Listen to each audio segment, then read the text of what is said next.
¿Sabías que la fundación de la Iglesia Católica podría no ser lo que siempre te enseñaron? Tal vez te hayan dicho que comenzó con un hombre llamado Pedro, el apóstol de Jesús.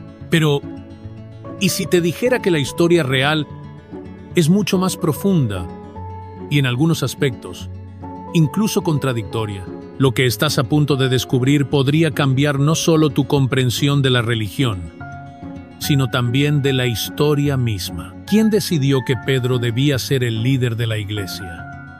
¿Fue Jesús directamente o fue un acuerdo entre sus seguidores? Imagina esto: un grupo de hombres dispersos y perseguidos reuniéndose en secreto y sentando las bases de lo que se convertiría en una de las instituciones más poderosas del mundo. ¿Qué tan probable es que todo esto surgiera de un solo momento o una sola persona? La respuesta podría sorprenderte. Piensa en esto por un momento. La Iglesia Católica, que hoy cuenta con más de 1.000 millones de fieles, comenzó en medio de la opresión y el caos. Roma era un hervidero de poder político, la adoración de dioses paganos y la constante amenaza de persecución. Los seguidores de Cristo no solo luchaban por su fe, sino también por sobrevivir en un mundo hostil. ¿Cómo pasaron de ser un grupo marginado a convertirse en la religión oficial del Imperio Romano? Esto no fue un golpe de suerte, mucho menos un milagro. Fue una estrategia cuidadosamente tejida. Déjame decirte algo que probablemente nunca has escuchado antes. La Iglesia Católica no surgió de la noche a la mañana ni fue el resultado de un mandato divino directo. Fue el producto de décadas, incluso siglos, de decisiones humanas. Desde sus primeras reuniones clandestinas hasta los concilios que definieron sus doctrinas, cada paso estuvo marcado por conflictos, debates y a veces decisiones que desafiaron las enseñanzas originales de Cristo. ¿Qué motivó a estos hombres? ¿Fe, poder o una mezcla de ambos? Exploremos esto juntos. El apóstol Pedro, conocido como el primer papa, desempeñó un papel central. Pero, ¿realmente pensó en establecer una iglesia? Las Escrituras nos dicen que Jesús dijo: «Tú eres Pedro, y sobre esta roca edificaré mi iglesia». Pero, ¿es eso suficiente para afirmar que Pedro fue el fundador? ¿Qué quiso decir Jesús con iglesia? ¿Un edificio? ¿Una institución? ¿O algo completamente diferente? Las palabras de Jesús han sido interpretadas de maneras tan diferentes que han causado divisiones a lo largo de los siglos. Aquí está la parte sorprendente. La Biblia nunca menciona una iglesia católica como tal. De hecho, el término católica, que significa universal, no apareció hasta años después de la muerte de los apóstoles. Fue Ignacio de Antioquía, alrededor del año 107 después de Cristo, quien usó por primera vez esta palabra para describir a la comunidad cristiana. Entonces, si los apóstoles originales no usaron este término, ¿quién decidió que la iglesia debería llamarse así y por qué? Para entender esto, necesitamos retroceder y analizar los primeros años del cristianismo. Imagina un movimiento revolucionario liderado por pescadores, recaudadores de impuestos y marginados, tratando de difundir un mensaje que iba en contra de las normas culturales y religiosas de la época. La persecución fue brutal. Los cristianos eran ejecutados en las arenas romanas, considerados herejes y enemigos del Estado.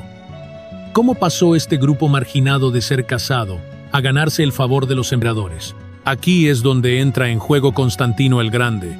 La conversión de Constantino al cristianismo en el siglo IV fue un punto de inflexión. Pero espera, no pienses que fue un acto puramente de fe. Constantino era un estratega, un hombre que entendió el poder de la religión para unificar un imperio fracturado. En el año 313 después de Cristo, emitió el Edicto de Milán, que legalizó el cristianismo y puso fin a las persecuciones. Sin embargo, su interés en la religión no era completamente altruista. ¿Podría ser que utilizó el cristianismo como una herramienta política para consolidar su poder? La fundación de la Iglesia Católica, tal como la conocemos hoy, comenzó a tomar forma en el Concilio de Nicea, en el año 325. Aquí, líderes cristianos se reunieron bajo la supervisión de Constantino para debatir cuestiones fundamentales. ¿Era Jesús completamente divino, completamente humano o una mezcla de ambos? Estas decisiones no solo definieron la teología cristiana, sino que también sentaron las bases para una institución que dominaría la política, la cultura y la espiritualidad durante siglos. Pero no te equivoques. Este no fue un proceso limpio u ordenado. Hubo traiciones, disputas internas y en algunos casos violencia. Muchos cristianos que no estaban de acuerdo con las decisiones tomadas en estos concilios fueron perseguidos por sus propios hermanos en la fe. ¿Puedes creer que los mismos seguidores de Cristo, que una vez fueron perseguidos por los romanos, comenzaron a perseguirse entre ellos? Esto muestra que la creación de la Iglesia Católica no fue solo una cuestión de fe, sino también de poder y control. Y aquí surge una pregunta inquietante. ¿Cuánto de lo que consideramos católico hoy en día proviene realmente de las enseñanzas originales de Jesús y cuánto fue moldeado por decisiones políticas y humanas en los siglos posteriores? Esto no es una crítica, sino una invitación a reflexionar. ¿Alguna vez te has preguntado por qué ciertas doctrinas son como son? ¿O por qué ciertos libros fueron incluidos en la Biblia, mientras que otros fueron descartados? Las respuestas a estas preguntas podrían sorprenderte más de lo que imaginas. Esta historia está lejos de terminar, y lo que viene a continuación profundiza aún más en los misterios y desafíos que definieron los primeros siglos del cristianismo. ¿Estás listo para continuar este viaje y descubrir verdades ocultas a simple vista? ¿Sabías que algunos textos clave del cristianismo temprano estuvieron a punto de perderse para siempre? Muchas personas no se dan cuenta de que, antes de que la Biblia, como la conocemos, fuera compilada, existían docenas de evangelios, cartas y relatos que competían por definir la fe cristiana. Ahora imagina esto. Líderes cristianos de diferentes partes del Imperio Romano, cada uno con sus propias ideas y tradiciones, reuniéndose para decidir cuáles escritos serían considerados la palabra de Dios y cuáles serían descartados o incluso condenados. ¿Quiénes eran estas personas y qué criterios utilizaron para tomar decisiones tan significativas? La respuesta es, en parte política, en parte teológica, y completamente sorprendente. Lo que sucedió en los primeros siglos del cristianismo no fue una simple elección basada en la espiritualidad. Fue una batalla ideológica que determinó qué versión de la fe prevalecería. ¿Sabías que hubo cristianos que creían en un Dios completamente diferente del que conocemos hoy? Grupos como los gnósticos tenían una visión radicalmente distinta. Creían que el conocimiento secreto, no la fe ciega, era la clave para conectarse con lo divino. Algunos incluso pensaban que el Dios del Antiguo Testamento era una figura inferior y tiránica, diferente del amoroso Padre que Jesús enseñó. Imagina el impacto si estas ideas hubieran triunfado. El Concilio de Nicea que mencionamos antes no solo tenía como objetivo definir quién era Jesús, sino también silenciar estas voces disidentes. Muchos textos considerados heréticos fueron deliberadamente destruidos. Algunos solo salieron a la luz siglos después, como los evangelios gnósticos descubiertos en Nag Hammadi en 1945. Estos textos ofrecen una visión completamente diferente de los primeros años del cristianismo, una en la que la diversidad de pensamiento era la norma en lugar de la excepción. ¿Qué pasó para eliminar esa diversidad? Y más importante aún, ¿qué significa esto para la fe que conocemos hoy? Hablemos de Pedro y su supuesta primacía en la Iglesia.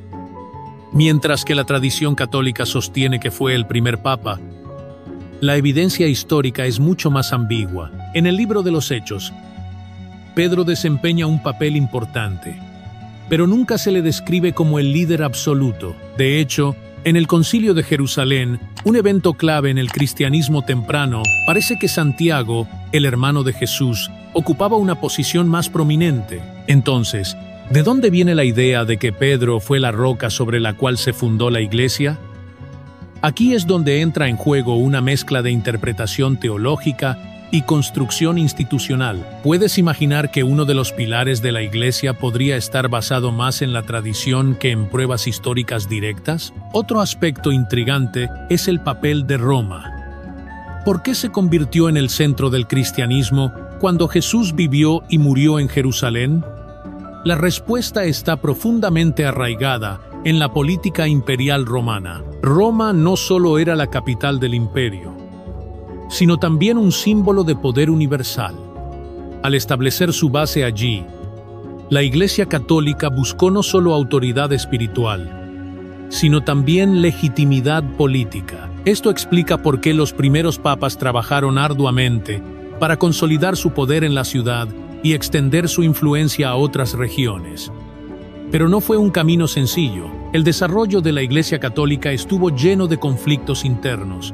¿Sabías que hubo momentos en los que hasta 3 personas diferentes reclamaron ser el Papa legítimo simultáneamente? Estos episodios, conocidos como el Cisma de Occidente o la crisis de los 3 papas, son un recordatorio de que la Iglesia, aunque divina en sus ideales, siempre ha estado compuesta por seres humanos, con ambiciones y debilidades. ¿Cómo reconciliaron estas luchas de poder con el mensaje de humildad y servicio predicado por Jesús? Esa es una pregunta que sigue generando debate hasta hoy. Finalmente, considera el impacto de la conversión de Constantino al cristianismo. Aunque oficialmente adoptó la fe, mantuvo prácticas paganas hasta el final de su vida. Incluso fue bautizado en su lecho de muerte, lo que ha llevado a muchos a cuestionar si su conversión fue genuina o simplemente un acto político. ¿Qué opinas tú? ¿Crees que un estratega como Constantino adoptaría el cristianismo únicamente por fe? ¿O lo utilizó como una herramienta para unificar un imperio dividido? Lo que está claro es que gracias a él, el cristianismo pasó de ser una fe perseguida a una religión favorecida, algo que cambió para siempre el curso de la historia. Ahora volvamos a una pregunta clave. ¿Quién realmente creó la Iglesia Católica? Mientras que Pedro y los apóstoles sentaron las bases, fueron los concilios, los emperadores y los líderes de generaciones posteriores quienes la moldearon. Fue un proceso largo, lleno de decisiones difíciles, compromisos políticos y luchas internas. Pero esto no disminuye la grandeza de lo que lograron. La Iglesia Católica, con todos sus defectos y contradicciones, ha moldeado la historia, la cultura y la espiritualidad de miles de millones de personas. Finalmente, quiero dejarte con una reflexión. La Iglesia Católica, tal como la conocemos hoy, no es solo el producto de un momento o una persona, sino el resultado de siglos de evolución, lucha y fe. Nos recuerda que incluso las instituciones más grandes y poderosas tienen sus raíces en los sueños, las dudas y las decisiones de seres humanos como tú y como yo. ¿Qué piensas ahora que sabes todo esto? ¿Crees que la Iglesia es más divina, más humana o una mezcla perfecta de ambas?